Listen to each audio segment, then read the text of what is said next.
हालिया दिनों की शदीद लफ्जी जंग के बाद बिलाखिर नून लीग और पीपल्स पार्टी के दरमियान राब्ते बहाल हो गए हैं, जिसका सेहरा वजीर दाखिला मोहसिन नकवी को जाता है, जिनकी सदर मुमलिकत से मुलाकात के नतीजे में दोनों जमातों के वफूद में बातचीत का आगाज हुआ है। पीपल्स पार्टी मीरपुर के कुछ हलकों में दोबारा पोलिंग का मुतालबा कर रही है। देखना यह है कि नून लीग की जानिब से इस मुतालबे पर क्या मौक़िफ़ सामने आता है। इससे कबल पहले मरहले के नताइज पर दोनों जमातों की आला क़यादत खुलकर सामने आ गई थी।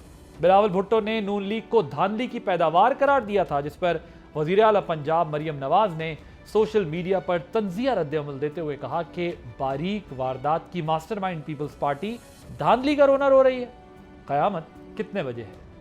इस बयान के बाद दोनों जमातों की सेकंड और थर्ड टियर लीडरशिप मैदान में आ गई और प्रेस कॉन्फ्रेंस के जरिए एक दूसरे पर करप्शन, नाअहली और इंतखाबी धांधली के संगीन इल्जामात आयद किए। सवाल यह है कि क्या दोनों जमातों के दरमियान मौजूद पावर शेयरिंग की अंडरस्टैंडिंग इस तनाज़े से मुतासिर होगी या महज सियासी बयानबाजी जारी रहेगी। उधर आज़ाद कश्मीर में भी अमन व अमान की सूरत हाल तशवीशनाक हो गई है। इसी तनाजुर में आज कानून साज असम्बली ने एक करारदाद मंजूर की है, जिसमें हालिया बदअमनी के वाक़यात की तहकीकात के लिए ट्रुथ एंड रिकन्सिलिएशन कमीशन के क़याम का मुतालबा किया है। करारदाद में यह कहा गया है कि कमीशन की रिपोर्ट के आने तक रावला कोर्ट में किसी भी किस्म की कार्रवाई रोक दी जाए। इससे कबल बिलावल भुट्टो जरदारी भी यही तजवीज़ दे चुके हैं कि तमाम स्टेक होल्डर्स इस बात पर इत्तफाक करें कि तहकीकात मुकम्मल होने तक मजीद एहतजाज या कार्रवाई से गुरेज किया जाए। दूसरी जानिब पंजाब और खैबर पख्तूनख्वा में मानसून की हालिया शदीद बारिशों ने एक बार फिर शहरी इंफ्रास्ट्रक्चर की कमजोरी को बेनकाब कर दिया है। मुख्तलिफ शहरों में बोसीदा मकानों की छतें गिरने के नतीजे में कम अज़ कम 27 अफराद जाँ बहक हो चुके हैं। लाहौर में 10, फैसलाबाद में 2 और कोहाट में 11 अफराद जिंदगी की बाजी हार गए हैं, जबकि दीगर इलाकों से भी जानी और माली नुकसान की इत्तलात मौसूल हो रही है। सवाल यह है कि मौसमियाती तब्दीलियों के बायस बढ़ते हुए ऐसे वाक़यात से निमटने के लिए मुताल्लिका सूबाई हुकूमतों ने क्या तैयारी कर रखी है और क्या मौजूदा हिकमत अमली मुस्तकबिल के ख़तरात से निमटने के लिए काफ़ी है। इसी पे बात करने के लिए हमारे साथ मौजूद हैं शफी जान साहब, इंफॉर्मेशन मिनिस्टर हैं केपी के, कादर मंदुखेल साहब सीनियर लीडर हैं पाकिस्तान पीपल्स पार्टी के, नासिर भट्ट साहब सीनियर सेनेटर हैं PMLN के। आप तीनों का बहुत शुक्रिया।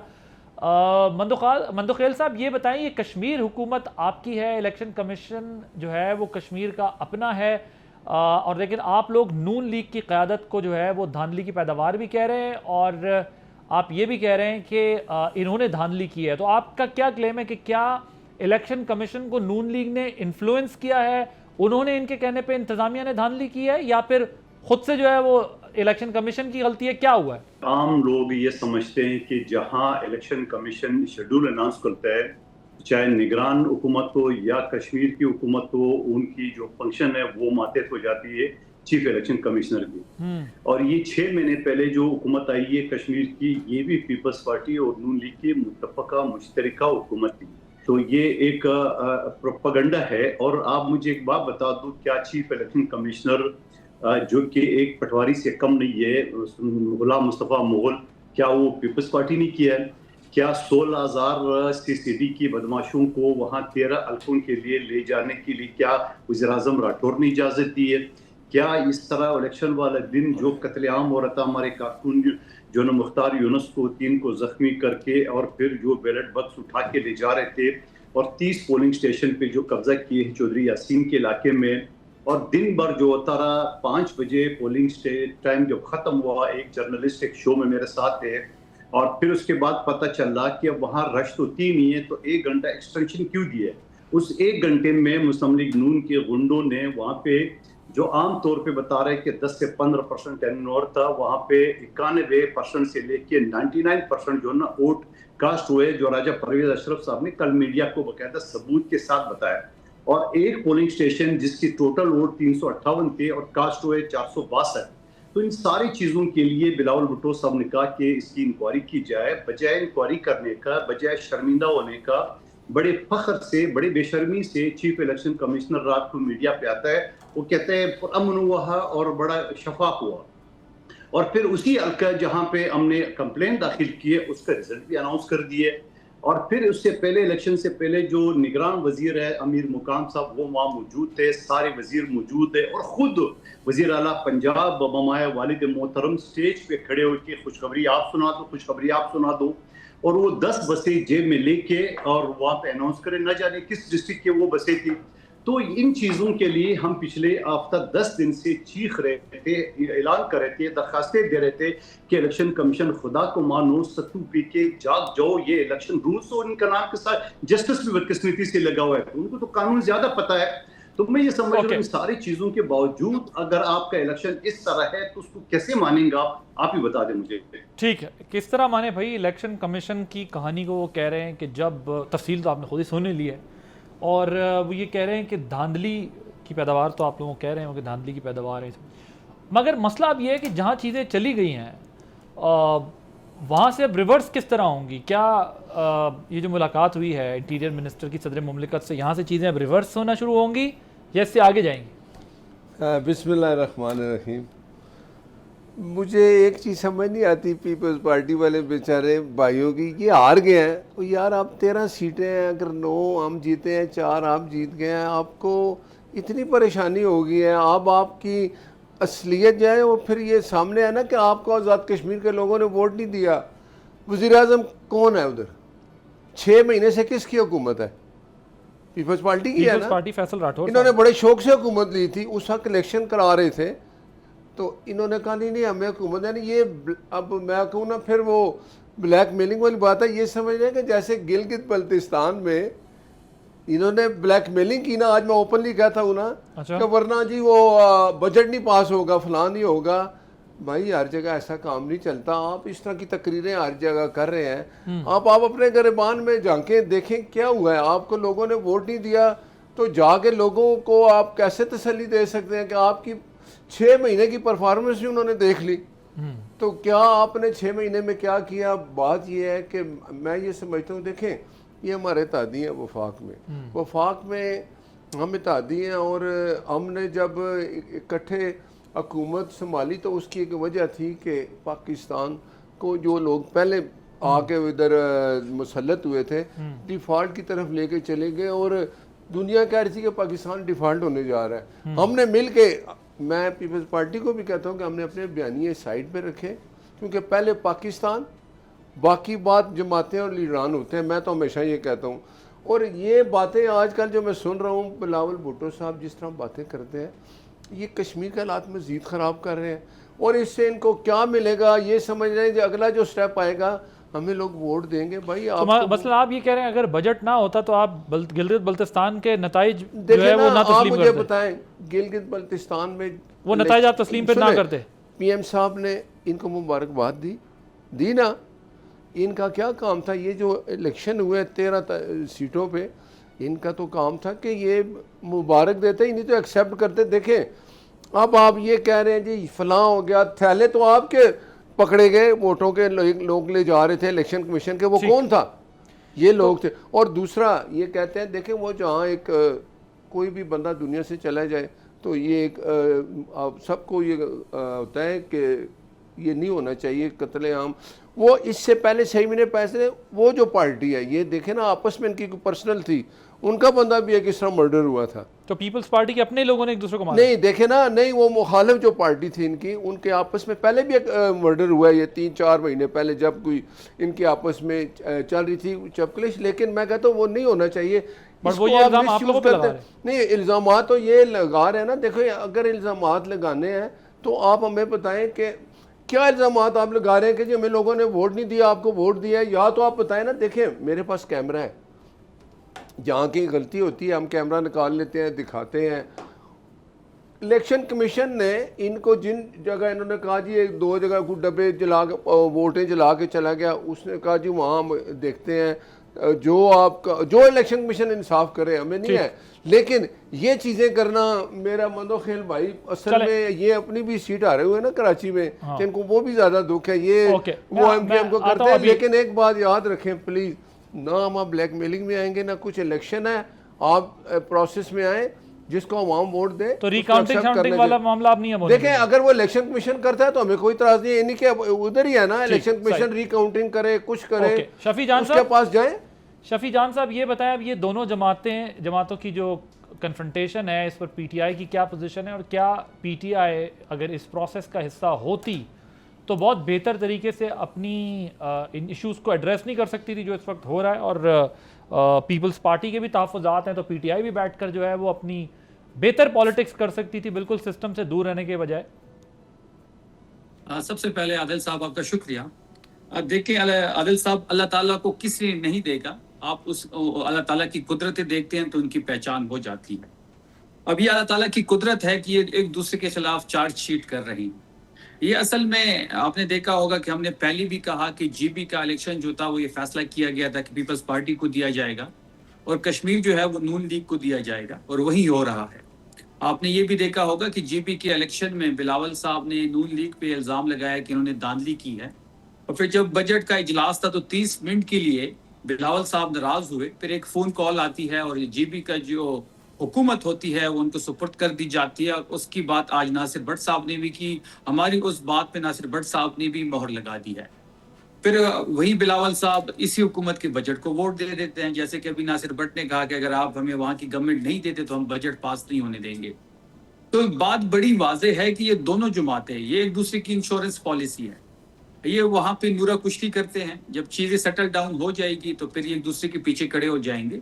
इमरान खान साहब ये कहते थे कि ये सिक्के के दो रुख हैं, तो वही बात साबित हो रही है। लेकिन दोनों जमातों के पास कोई एजेंडा नहीं है पाकिस्तान को आगे ले जाने का, पाकिस्तान में तरक्की करने का। किसी एक सेक्टर में ये दोनों यहाँ पे बैठी हुए हैं, दोनों बड़े रिस्पेक्टेबल हैं, भट्ट साहब भी और मंदुखेल साहब भी। किसी एक सेक्टर में ये बता सकते हैं कि उन्होंने क्या किया है, कौन सी तरक्की के मनाजिल उन्होंने तय किए हैं। आप 9 अप्रैल को जब इमरान खान साहब की हुकूमत खत्म की गई है बैरूनी साजिश के तहत, और इन्हीं दो जमातों की जो अंदरूनी गद्दार हैं पाकिस्तान के साथ मिलकर इमरान खान साहब की हुकूमत खत्म की, उस दिन से लेके आज तक आप फैक्ट्स एंड फिगर्स उठा लें, बेहतरी आई है या तनज़्ज़ुली हुई है, तमाम तर चीजें आपके सामने आ जाएंगी। अगर अब पीपल्स पार्टी ये कह रही है कि ये हम फेडरल गवर्नमेंट का हिस्सा नहीं है, तो ये गलत बयानी होगी। आप आईनी ओहदों पे विराजमान हैं, आपने इसी हुकूमत को वोट दिया है, आपने पिछले बजट में इस बजट को वोट दिया है। बजट पे बहस या बजट पे नुक्ताचीनी नहीं कर सकते, आपने इसको वोट दिया है। हाँ, अगर आपको बहुत मसाइल हैं नून लीग से तो आप आईनी ओहदे छोड़ें और आप बाहर आ जाएं। ना आईनी ओहदे ये छोड़ेंगे, ना इन्होंने बाहर आना है। दोनों जमातें ने पुरानी तनख्वाह पे ही काम करना है कश्मीर इलेक्शन के बाद। देखें, ये दोनों जमात की जो सरबराह हैं, जरदारी साहब हो या फिर मियां नवाज शरीफ साहब हो, मियां नवाज शरीफ की टोटल सियासत अब ये रह गई है कि उसने मरियम बीबी को जो है वजीर आजम बनाना है, और वो उसके लिए हर हद तक जाएंगे। इसी तरह जरदारी साहब जो हैं वो बिलावल साहब को वजीर आजम बनाना चाहते हैं, वो भी हर हद तक जाएंगे। तो इन दोनों जमातों से कोई भी उम्मीद रखना ये खाम ख्याली हो सकती है किसी के भी। जहां तक कश्मीर इलेक्शन की बात है, तहरीक इंसाफ की जो हमारा फैसला था वो दुरुस्त साबित हो रहा है। आपने देखा होगा कि जो टर्न आउट है वो 10% है। लास्ट टाइम जब इलेक्शन हुआ था उन पोलिंग बूथ्स पे 60 से 65% टर्न आउट था, जहां पे अभी 10% है। कश्मीर की आवाम जो है वो सड़कों पे है, वहां पे एहतजाज हो रहा है। शफी जान साहब काफी झूठ बोल रहे हैं, मुझे अब तकलीफ हो रही है। मैं इनको कुछ बता दूं, 10% वोट, 6 लाख वोट का टर्न आउट, ये 10% है। क्यों आप झूठ बोल रहे हैं? आप सुने ना, आप एक छोटी सी और बात सुन लें। मैं बताता हूँ 6 लाख वोट पड़ा है, कहाँ 10% आदिल साहब इस तरफ शो नहीं हो रहा। एक काम करते हैं, दूसरी बात, एक second, one by one Gilgit Baltistan में आप भाग गए, आपको वोट ही नहीं मिला, आपको कुछ मिला ही नहीं वहाँ, आपने इलेक्शन लड़ा। भट्ट साहब मुझसे बात नहीं कर पाएंगे। अच्छा ठीक नहीं, है, मैं बात क्यों नहीं कर पाऊंगा? आपके झूठ गुजारिश में अच्छा, मेरी आप तीनों से गुजारिश है, आप तीनों बड़े जबरदस्त अपनी अपनी पार्टी के स्पोक्स पर्सन हैं, लेकिन अपनी बारी पे, हाँ नहीं बिल्कुल अपनी बारी पे बात करेंगे। मैं आप पूरा मुकम्मल कर लें, फिर आप दोनों को मौका दूंगा कि आप इन्हें जवाब दें। जी शफी जान साहब, आप मुकम्मल कर लें। देखिए, कश्मीर इलेक्शन में जो हमारा फैसला था वो सही साबित हुआ। एंड ऑफ द मोमेंट पे आपने देखा होगा कि स्केड्यूल को चेंज किया गया। अब एक डिवीजन में एक जमात को 9 सीटें मिलती है, दूसरे को 4 मिलती है। अब अगली डिवीजन में जो इलेक्शन होगा तो ऑटोमेटिकली लोग जो हैं जिसको 9 सीटें मिली हैं उनकी तरफ ज्यादा माइल होंगी, क्योंकि उनकी गवर्नमेंट का चांस है। तो ये तो प्री पोल रिगिंग हुई। आपको याद होगा कि उस वक्त में पाकिस्तान में भी MNA और MPS के जो इलेक्शन होते थे वो 2 स्टेजेस में होते थे, पहले MNS के होते थे और फिर MPS के होते थे। तो उससे भी प्री पोल रिगिंग का खदशा होता था। तो उसको खत्म करने के लिए फिर एक दिन पे सारे इंतखाबात आज होते हैं। तो नून लीग तो हमेशा अपने साथ अंपायर मिला के ही खेलती है, और वो इलेक्टोरल प्रोसेस पे भी अब ये यकीन नहीं रखते। ये इस दौर में अकेले भागना चाहते हैं, लेकिन फिर भी ये फिनिशिंग लाइन तक नहीं पहुंच पा रहे। ओके ओके, एक ब्रेक लेते हैं, ब्रेक के बाद कुछ और अहम इश्यूज सामने रखेंगे आफ्टर दिस ब्रेक।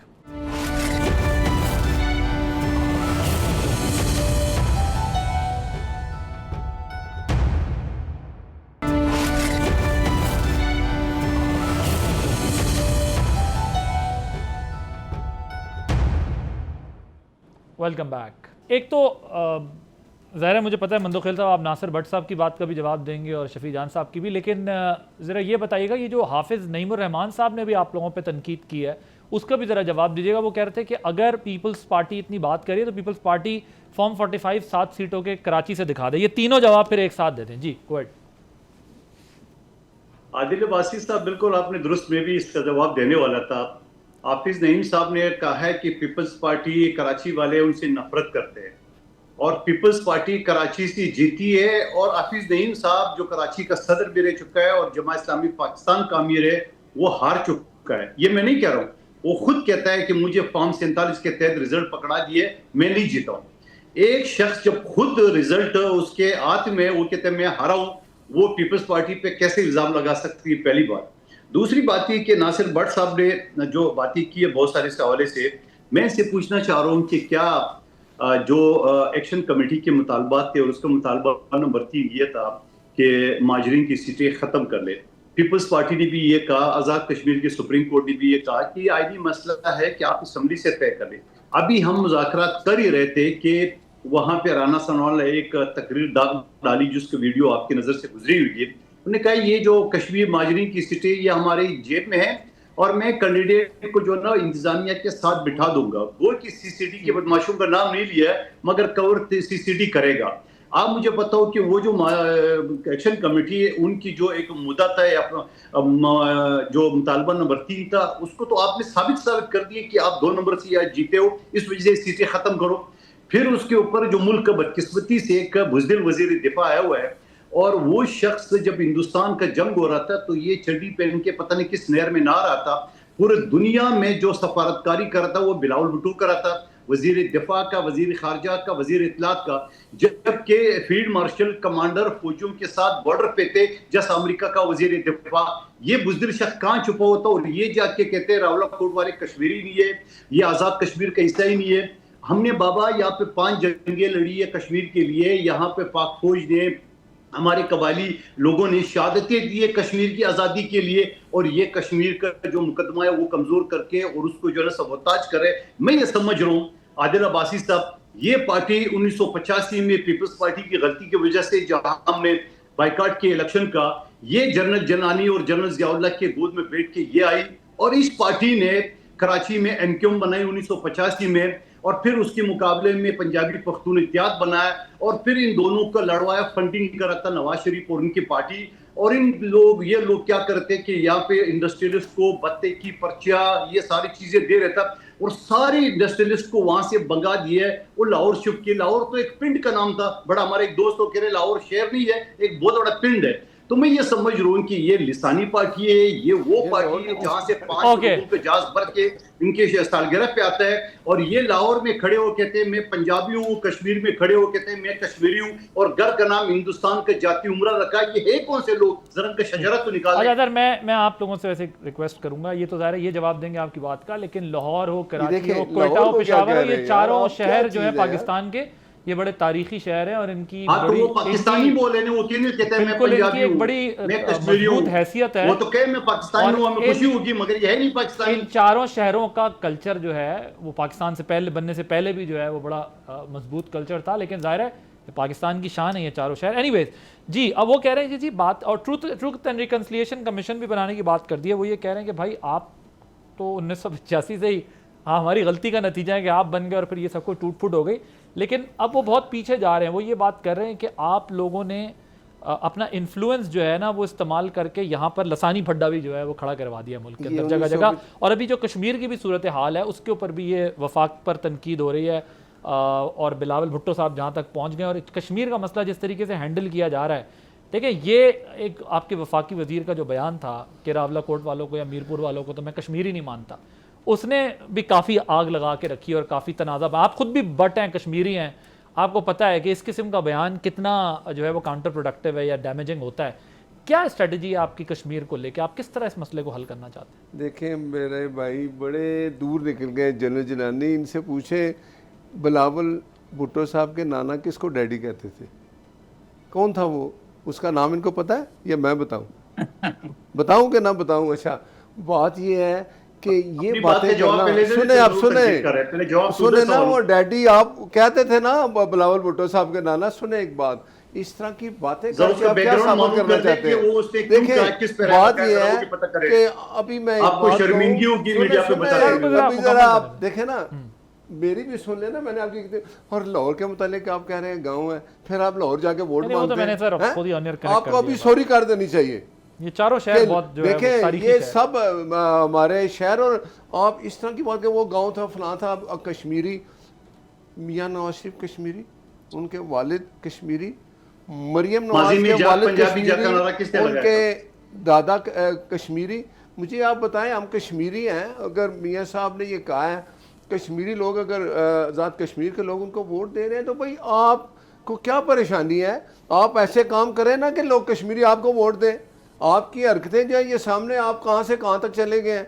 इस तरह की बातें करके आप समझते हैं आपको वोट मिलेंगे, कभी नहीं सर। लेकिन मुझे बट और देखें एक और बात, जी आप कर लें बात मुकम्मल, फिर मैं जरा बात ये है कि आप अगर इलेक्शन हार गए हैं तो यार मान लें, आप जितना मर्जी झूठ बोल रहे हैं, इल्ज़ामात लगा लें, हुकूमत आपकी, मैं फिर कहता हूँ एसी आपका, डीसी आपका, कमिश्नर आपका, तो यार आप कह रहे हैं जी कि धांधली हुई है तो बता दें, हम पकड़ खड़े की। इन बातों से अगर आपको कुछ मिलता है, इल्ज़ामात लगाना, मेरे कायद ने कहा था उस दिन, आपने बसें भेजी हैं वहां पे। अच्छा सुने जो है वो बसों का बता देता हूँ। हाँ। देखें मरियम साहबा ने ये कहा वहाँ तकरीर की और बताया कि अगर कश्मीर के लोगों ने हमें वोट दिया, अगर हमारी हुकूमत आई, तो जैसे बसें हमने चलाई हैं पंजाब में आपको भी भेजेंगे। और देखें वो क्या हुआ, बसें आई, इलेक्शन कमीशन ने उनको रोक दिया, रुक गई। ये सुने ना, हम चलाते अभी चलाएंगे, कितने आराम से गई और आपने रोक दिया। नहीं देखे ना, अगर इलेक्शन कमीशन ने रोका तो हमने कोई इतराज नहीं किया, हमने इतराज नहीं किया। ये देखें, हम कहते हैं कि पंजाब में जैसे काम कर रही है, मरियम साहब ने अगर कहा है, मियां साहब ने भी कहा है कि अगर हुकूमत आई, आप लोगों ने भट्ट साहब ने बड़े मजे से भेज के रोकी है। देखे ना, भेजी है उन्होंने, रोकी। इलेक्शन कमीशन आजाद था, उसे रोक दिया, हम मान के, हमने कोई बात तो नहीं की। बनना चाहिए, लेकिन आप अपनी सोच को किस तरफ लेके चले गए हैं। हम जो मैं इनको फिर कहता हूँ कि पीपल्स पार्टी वाले हमारे भाई हैं, हम इत्तेहादी हैं। देखें बात की, सदर आप हैं, चेयरमैन सेनेट आप हैं, आप हमारे साथ इत्तेहादी हैं। बिल पास होता है तो साइन कमीशन होना चाहिए, मुझे तो कोई इतराज नहीं है। और वफाकी वुज़रा के कश्मीर की जो कानून साज़ असेंबली, उन्होंने उस पर ऑब्जेक्शन। देखिए मैं एक और बात सुनिए, ये 12 सीटों की बात करते हैं। जब उसने एक्शन कमेटी ने मुतालबात रखे, 38 उनके मुतालबात थे, 35 मंजूर हुए। सर आपके वफाकी वजीर दाखिला मोहसिन नकवी साहब ने कहा है कि मुल्क का मौजूदा सिस्टम तबाह हो चुका है। हाँ नहीं, देखें मुल्क का मौजूदा सिस्टम तबाह करने वाले PTI वाले थे। जब ये इधर मुसल्लत हुए, सारा निजाम धर्म बन कर चले गए। सुने एक बात सुने, हमने उसको हटाया, हमने क्यों हटाया उसको? जब ये, और हमने एक जमहूरी तरीका इख्तियार किया, वोट ऑफ नो कॉन्फिडेंस से हटाया उसको। यही बात है ना। और अगर वो इनको ना हटाते, मुल्क डिफॉल्ट की तरफ चला गया था। और इन्होंने ये आए थे ना 3 महीने में, इधर से पैसा उधर आएगा, फलां आएगा, वो असद उमर था चला गया, ये मैं IMF के पास फंसा के भी चले गए। एक ब्रेक लेते हैं, ब्रेक के बाद कुछ और अहम इश्यूज सामने रखेंगे आफ्टर दिस ब्रेक।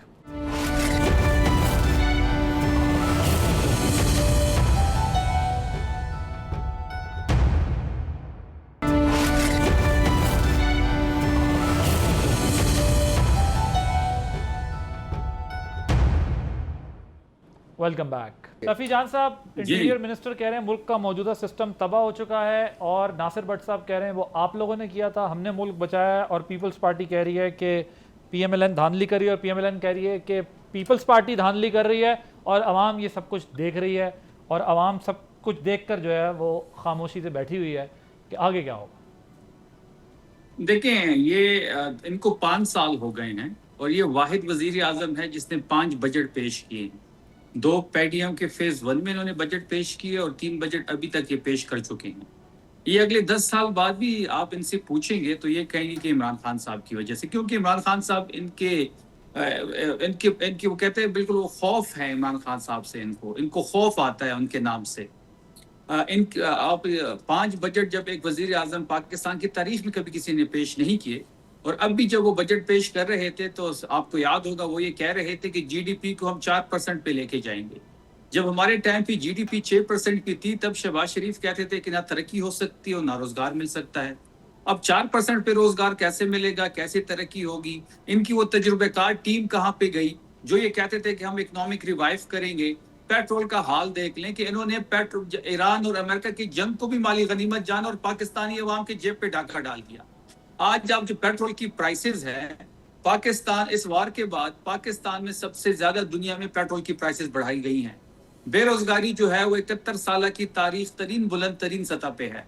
गुर्बत 45% तक जो है आपकी आधी आबादी जो है वो गुर्बत की जो सतह लकीर है उससे नीचे जिंदगी बसर कर रही है। तो जो इंटीरियर मिनिस्टर ने बात की है वो हकीकत पे मबनी है। ये हर सेक्टर में फेल हो चुके हैं। ये सिर्फ अपने अकाउंट्स भरने आए हैं, अपने आप को इस्तिस्ना देने के लिए, अपने केसेस खत्म करने के लिए, एक दूसरे की इंश्योरेंस पॉलिसी है। ये अभी जो झगड़ रहे हैं ना, अभी एक फोन कॉल आएगी, ये तमाम तरह चीजें सेटल डाउन हो जाएंगी, दोनों जमातें पुरानी तनख्वाह पे काम करेंगी, फिर जरदारी भी बाई होगा, फिर नवाज शरीफ भी बाई होगा। तो इनके कोई वक़्त नहीं है। इनको जिसने जमा किया, जिसने भर्ती किया, जिसने मैंडेट पे बैठाया, जिसने इनको रोजाना जो स्क्रिप्ट पकड़ाता है हुकूमत उसकी है। ये तो सिर्फ डमीज हैं। ये कभी लड़ते हैं, कभी झगड़ते हैं, कभी नूरा कुश्ती करते हैं। इसके अलावा इनके पल्ले पे कुछ नहीं है। जो इंटीरियर मिनिस्टर की स्टेटमेंट है वो हकीकत पे मबनी है।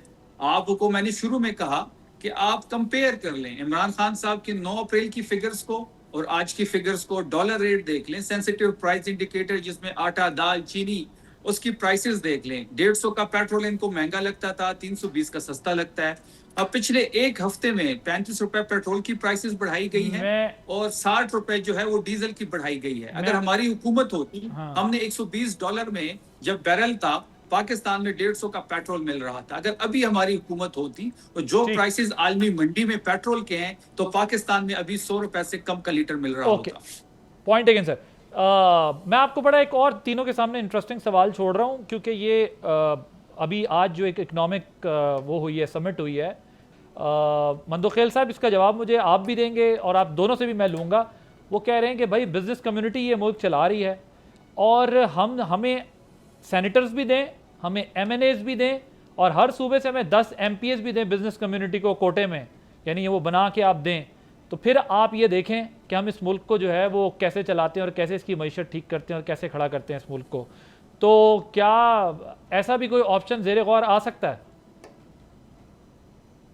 देखिए, अभी भी तो जो मुस्लिम लीग नून चला रही है और मरियम बीबी बड़ी फख्र से कहती है कि मैं ब्लू ब्लड पंजाबियों या पाकिस्तानियों जो भी कहा उन्होंने, इसको क्या मतलब है? इसको मतलब अशराफिया तो मुंह से कह रही है, लेकिन अशराफिया है कि एक लोहार जो है ना वो करपति अरपति से लोहार से कैसे बन गए। सऊदी अरब में सोने के कारखाने और यूके में अपार्टमेंट अरबों खरबों रुपए के, ये कहाँ से आ गए? तो मैं ये समझ रहा हूँ ये तो पुराना मेरे ख्याल में वही तो चल रहा है मुस्लिम लीग नून की सूरत में कि माजी में लिसानियत की। और आप देख रहे हैं कि पूरे PIA जो ना 10 अरब में बेचा, 68 डेस्टिनेशन, उनकी अरबों रुपए की प्रॉपर्टी और उनके कोई 35 जहाज और खुद एक जहाज 11-12 अरब रुपए का खरीदा। तो मैं ये समझ रहा हूँ कि ये वही अशराफिया है जो स्टेज पे खड़े होकर वो करे और यह इनकी प्लानिंग होगी, क्योंकि 18वीं तरमीम इन्होंने हमारे साथ मिल के किया और आज खुद ये इनके खिलाफ साजिश करी। तो मुझे बताओ उस वक्त क्या मजबूरी थी कि आपने मुतफ़क़ा तौर पे ये किया था? आपको मैं माजी भी याद दिला दूं कि पीपल्स पार्टी को खत्म करने के लिए मुस्लिम लीग नून को बनाया, फिर काफ लीग बनाया, फिर साथ साथ MQM बनाया, फिर उसके बाद PTI बनाया, अब IPP बनाए। ये सारी पार्टियां पीपल्स पार्टी को खत्म करने के लिए बनाई गई है जो अभी तक वो नाकाम है। तो ये जो फार्मूला बता रहे ये भी आजमा करके देख ले क्या पीपल्स पार्टी इसको एक्सेप्ट करेगी। वो कह रहे हैं पीपल्स पार्टी को किसने बनाया है? पीपल्स पार्टी शेख जुल्फकार अली भुट्टो, आप दास्ताने देख लें, आप फांसिया देख लें, आप 80,000 कोड़े देख लें, अब ये सारी चीज तो तारीख की बात है। तो आप मुझे बता दो कि जो बानी है जो आज फांसी हो गए झूठे जाली मुकदमे में सुप्रीम कोर्ट के माथे पे जो दाग लगा हुआ है वो आज भी लगा हुआ है। हमारी कायद बीबी शेख फांसी हो गई है। नवाज शरीफ साहब एक मच्छर काटा वो लांडी जेल कराची में रो रहा था और आज इमरान खान साहब जो है ना वो जेल में रो रहा है। शफी जान साहब बड़ी बड़ी बातें कर रहे हैं। जरा उस गरीब से तो पूछो, वो तो रो रहे अंदर से। क्या अलीमा बीबी ने नहीं कहा कि खान से क्या चाहिए, क्या लिख के दे दे, उसकी जान छोड़ो? क्या आजम स्वाति ने नहीं कहा मैं कुरान सर पे उठा के मैं जाके चीफ आर्मी चीफ के उस्ताद के पास गया, फलां जर्नल के पास गया, फलां जर्नलिस्ट के पास गया था, मैंने कहा खान की जान छोड़ो? क्या गंडापुर की जूते नहीं घिसे? आजकल सोहेल अफरीदी है जूते अपनी रगड़ रहे इन सारे डील के लिए। और फिर जब कौमी असम्बली में मरहूम जो है ना वो सेनेटर साहब की सरबराही में जो कमेटी थी, क्या उस कमेटी के सामने जो स्पीकर के चैम्बर में पीटीआई का एक मुतालबा नहीं था कि खान को रिहा कर दो? फिर जब कमेटी ने उनको बोला, स्पीकर ने क्या आप लिख के दे, तो बकायदा लिख के दिए कि खान और बाकी कैदी पाकिस्तान से कोई गर्ज नहीं है, महंगाई से कोई गर्ज नहीं है, पेट्रोल से कोई गर्ज नहीं है, बेरोजगारी से कोई गर्ज नहीं है, दहशतगर्दी से कोई गर्ज नहीं है। एक ही मुतालबा है, खान को रिहा कर दो। अब तो वो भी आपका पॉइंट आ गया सर, आपका पॉइंट आ गया जी। नासिर भट्ट मंदोखेल साहब, आप जितनी लंबी बातें कर रहे हैं उसके एक ही जवाब देता हूँ कि जनरल अयूब को डैडी किसने कहा था और कौन लेके आया था बिलावल के नाना को? तो ये बातें आप जितनी करेंगे बात बड़ी दूर तक जाती है। अभी आज़ाद कश्मीर का जो इलेक्शन है इसको ये भूल गए भाई। आप इलेक्शन आ रहे हैं, आप उस पर बात करें। आप जहाँ भी जाएंगे, मैं एक बात सुने, इलेक्शन फिर कल होता है, 2 दिन बाद फिर इलेक्शन है। मैं इनको ये कहूँगा कि भाई आप उस तरफ तवज्जो दें। फिर आपने रोना है जी हम हार गए, तो अगर आपको लोग वोट नहीं देंगे, इलेक्शन आप हारेंगे, इलेक्शन आपने हारना है। अगर इलेक्शन जीतना है तो उसके लिए आप आज़ाद कश्मीर के जो लोग हैं उनके लिए कोई बात करें, अवाम के लिए बात करें। अगर आप एक्शन कमेटी की बातें मानेंगे, ये बिलावल साहब ने कहा कि 12 सीटें भी ख़त्म हो, मैंने नहीं कहा। अच्छा किधर लिखा है? राना सनाउल्लाह ने कहा मुझे निकाल के दिखाएं कि उसने कहा कि 10 सीटें हम लेके चलते हैं। इनको कहीं वो वीडियो दिखाएं अगले प्रोग्राम में। बिल्कुल नहीं है ये, मैंने तो नहीं देखा ना सुना। आपने देखा है कि राना सनाउल्लाह साहब की वीडियो देखी है आपने? उन्होंने कहा मैंने एक प्राइवेट अपने उसमें जलसे में बात की है, वहाँ मीडिया के कैमरे लगे हुए, सुना मीडिया के कैमरे तो वहाँ लगे हुए थे, देखे तो वो दिखा दे, निकाल दे। वो मैंने तो यही राना सनाउल्लाह साहब ने कहा, मैंने कहीं नहीं कहा, निकाल के बताया। अब बात ये है कि आपको अगर ये परेशानी हो गई है कि अगला जो 2 दिन बाद 2 तारीख को जो इलेक्शन आ रहा है उसमें भी आपको हार नजर आ गई है। देखे ना, अभी वह वेला कर रहे हैं ना, तो इसका क्या मतलब है कि आपको ये कह रहे हैं जी कि हमने अभी छोड़ डाला है। मगर अभी जो शफी जान साहब बात करें, एक मैसेज आएगा और फिर उसके बाद अभी मोहसिन नकवी साहब की मुलाकात हुई है, थोड़ी सी मोहसिन नकवी साहब की मुलाकात हुई है जरदारी साहब से, और उसके बाद कहते हैं चीजें ठीक हो जाएंगी, सब कुछ पहले जैसा हो जाएगा। देखे बात यह है कि शफी जान साहब जरा देखें कि ये लोग जब आए, इनको जो लेके आए, वो फैज़ हमीद जेल में है, एक गिरा है बाथरूम में, किसी को क्या हो गया है, जज जो है साकिब निसार वो घर से नहीं निकल सकता। वो जज अरशद मलिक कहेगा कि थक गया कि भाई मुझे इन लोगों ने कहा सजा दो। तो आप लोग जिस तरह आए, अच्छा चलता मुल्क उस वक्त जब ये मुसल्लत हुए, लोग आराम से खाना खा रहे थे, 65 रुपये का पेट्रोल था, हर चीज चल रही थी। इन्होंने क्या किया? आप लोगों को कब तक ये बताते हैं? 4 साल मैं बताता हूँ। इन लोगों ने कहा कि हम जब आएंगे नया पाकिस्तान बनाएंगे। वो आप लोगों ने नया पाकिस्तान बनाया, आपकी वजह से अब सारी दुनिया हमसे नाराज होगी, अमेरिका नाराज, सऊदिया नाराज, आपकी खारजा पॉलिसी कहते थे कोई हमें पूछता ही नहीं। अब देखा कि ये कहता है ये सही जो पाकिस्तान है, पाकिस्तान ये है कि अब दुनिया में पूछती है। पाकिस्तान मीडिएटर बना, अमेरिका ने हमारी बात मानी, सऊदिया ईरान ने हमारी बात मानी। हम जिस जगह खड़े हैं, अमेरिका भी इधर आया, ईरान भी आया, दुनिया आई, हमने ये लड़ाई ख़त्म करके टेबल पे बिठा दिया। अब ये है पाकिस्तान। इनके टाइम आया हिंदुस्तान, तो इन्होंने कहा क्या मैं हमला कर दूं, हमारे टैंकों में पेट्रोल नहीं है। जब अब आया हिंदुस्तान, प्राइम मिनिस्टर साहब ने फील्ड मार्शल साहब को कहा कि आप एक स्ट्रेटजी बनाएं, इनको जवाब दें। फिर जवाब दिया, वही पाकिस्तान, वही न्यूक्लियर पाकिस्तान, वही फौज, वही सब कुछ। लेकिन क्या था, लीडरान थे, लीडर फैसले करते हैं। आप जैसे जो लोगों ने ये हालात किए ना मुल्क के, आप जिम्मेदार हैं। Thank you so much Nasir Bhatt साहब, कादर मंदोखेल साहब, शफी जान साहब। प्रोग्राम देखा, आदिल अब्बासी को इजाज़त दीजिए। अल्लाह हाफ़िज़।